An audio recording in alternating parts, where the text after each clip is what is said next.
नमस्कार। पिछले दिनों नेपाल के अंदर सरकार की विरोधी नीतियां, सरकार की भ्रष्टाचार को लेकर जिस प्रकार वहां पर आगजनी हुई, तोड़फोड़ हुई, लूटपाट हुई, उसका मैं साक्षी रहा हूं। मैंने मेरी आंखों से देखा है कि वहां का वो आक्रोशित युवा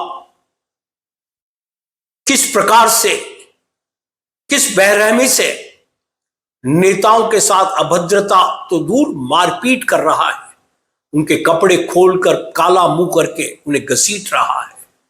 और किस प्रकार एक इतना बड़ा नेता डर के मारे भाग रहा है, छुप रहा है। पुलिस बेसहाय सरेंडर कर चुकी है, पुलिस की गाड़ियां जला दी। सुप्रीम कोर्ट,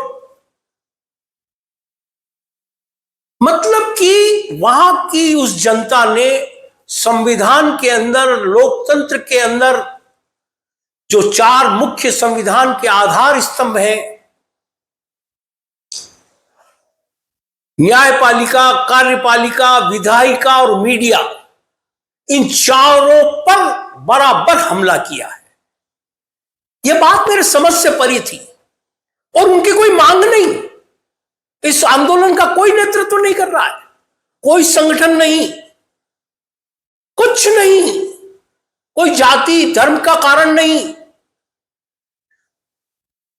इस विवाद का कोई कारण था तो सिर्फ एक कारण सामने आया कि वो था भ्रष्टाचार की नीतियां और सरकार ने जो सोशल मीडिया पर बैन लगा दिया। ये दो कारण उभर कर सामने आए। बाकी अमूमन देश के अंदर जब झगड़े होते हैं, आंदोलन होते हैं, तो किसी मांग को लेकर होते हैं। उनकी कोई मांग नहीं थी। ये बात मुझे कौन रही थी कि ये कैसे हो सकता है कि बिना किसी नेतृत्व के इतना बड़ा आंदोलन चंद घंटों में पूरे राष्ट्र के अंदर फैल जाए।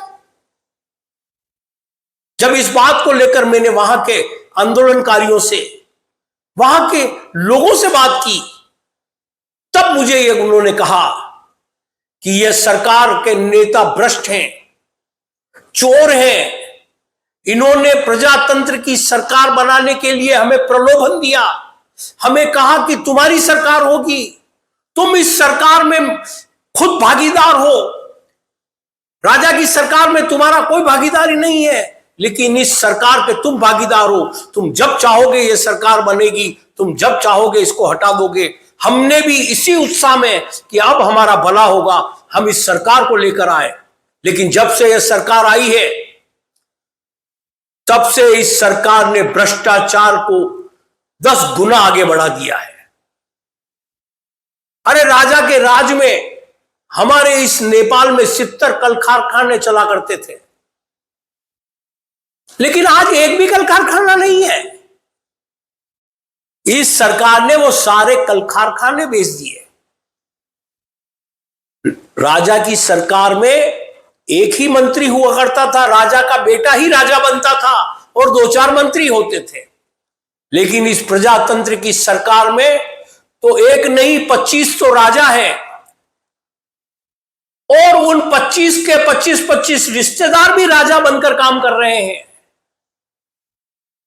आपको आश्चर्य होगा, उनका कहना है कि कल तक जो लोग स्कूटर पर घुमा करते थे, साइकिलों पर घुमा करते थे, आज इन चंद वर्षों में उन लोगों के पास 4-4, 5-5 गाड़ियां आ गई, बंगले बन गए, होटलें बन गई, उनके बेटे विदेशों में पढ़ते हैं। आखिर ये सब पैसा कहां से आया? कोई उन्होंने कमाई की?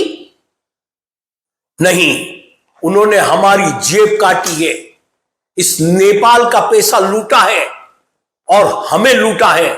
आज हम बेरोजगार घूम रहे हैं, हमारे ऊपर किसी का साया नहीं है। ये सरकार हमारी नहीं, या इन चंद लोगों की सरकार बन गई। राजा के राज में कम से कम हमारी सुनवाई तो होती थी।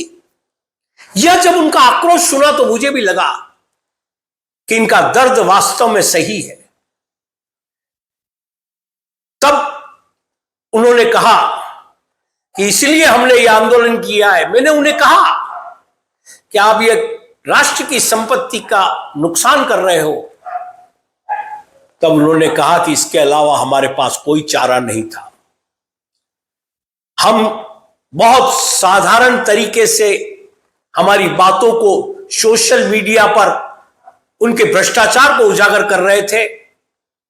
एकमात्र हमारे पास माध्यम था सोशल मीडिया। उन्होंने उस सोशल मीडिया को बैन कर दिया। सोशल मीडिया को बैन करने से हम लोग पूरे राष्ट्र से कट गए। हमें यह पता नहीं लग रहा है कि हम कहां से हैं, क्या डेवलपमेंट हो रहा है। और उन्होंने अपनी मुहिम को, कि हमारे खिलाफ जो भ्रष्टाचार की मुहिम ये सोशल मीडिया पर चला रहे हैं, इस मुहिम को रोकने के लिए सोशल मीडिया बैन कर दो। उन्होंने ये नहीं सोचा कि ये युवा रोजगार कहां से लाएगा, ये पूरे सब तरफ से कट जाएगा।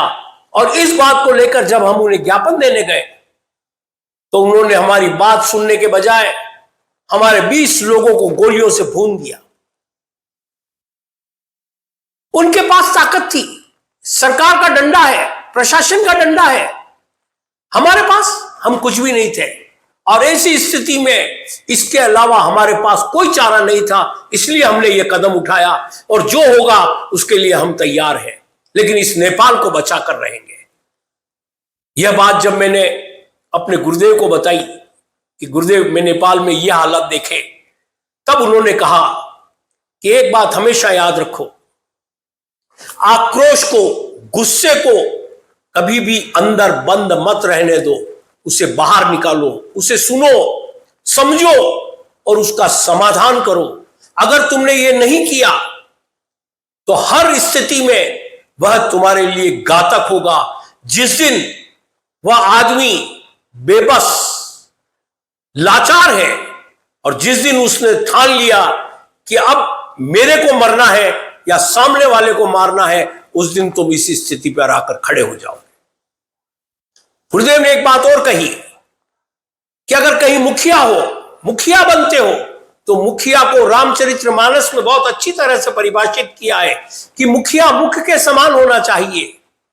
मुखिया मुख के समान होना चाहिए। जिस प्रकार हमारा सिर्फ मुख खाता है, मुख पीता है, लेकिन वह पूरे शरीर का पोषण करता है, न कि किसी एक या दो अंग का पोषण करता है। उसके किसी प्रिय अंग से वो ज्यादा नहीं देता, वो बराबर सबको ध्यान रख के बराबर मात्रा में देता है।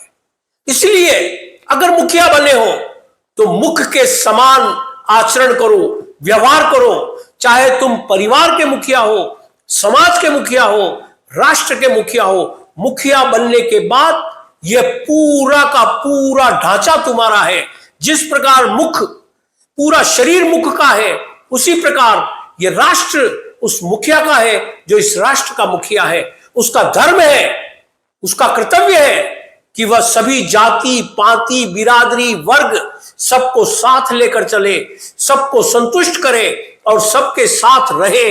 तभी जाकर हम इस देश में मुखिया की परिभाषा को परिभाषित कर सकेंगे। यदि हमने मुख का दुरुपयोग किया, हमारे अधिकारों का दुरुपयोग किया, तो यह स्थिति बनना एक सामान्य बात है, चाहे वह घर में हो, परिवार में हो, समाज में हो या राष्ट्र में हो। इसलिए अपने धर्म का पालन करो, जिस धर्म पे काम तुम कर रहे हो। यही बात कहकर गुरुदेव ने अपनी बात समाप्त की। जय हिंद, जय भारत।